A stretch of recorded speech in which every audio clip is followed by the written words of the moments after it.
Hey guys, I'm going to try Sunday School Live one more time because I am so technically challenged. Okay, today our story is about Moses and the burning bush. The first thing I want for you to do is close your eyes. And while you have them closed, I want you to pretend that God is speaking to you and He says one word, and that is go. You open your eyes. And where do you think God's telling you to go? I mean, that would be kind of hard. Well, in our story today, God does that exact same thing to Moses. But He tells Moses to go somewhere through a burning bush.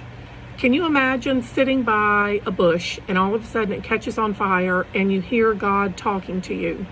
And what He told Moses to do was, He said, you need to go to Egypt and you need to save the Israelites. So that's exactly what Moses did. He listened to God and he went. He said go, and he went. So he gets there and he talks to the Pharaoh, and the Pharaoh wants nothing to do with what Moses is saying. So as a punishment, God sent several plagues. And again, what those plagues are punishments for doing something wrong. So I'm going to read to you the story today from the Bible, from a easier version of the Bible. God spoke to Moses.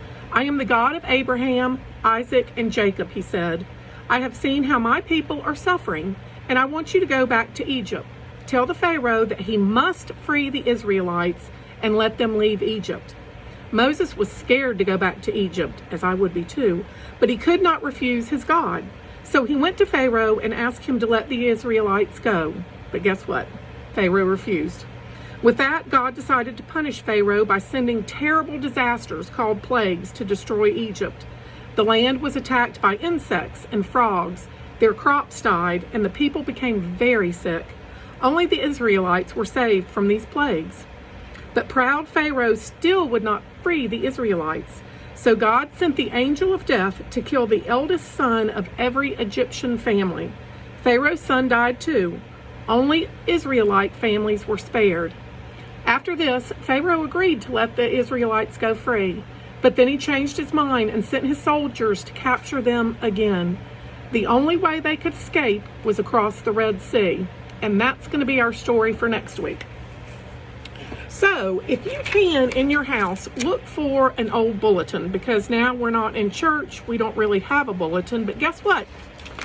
I found one in my office, and that's so exciting. Okay, I want you to look at an old bulletin and see how many times prayer are mentioned in the bulletin. And I'm looking at mine, and there is 1, the beginning prayer.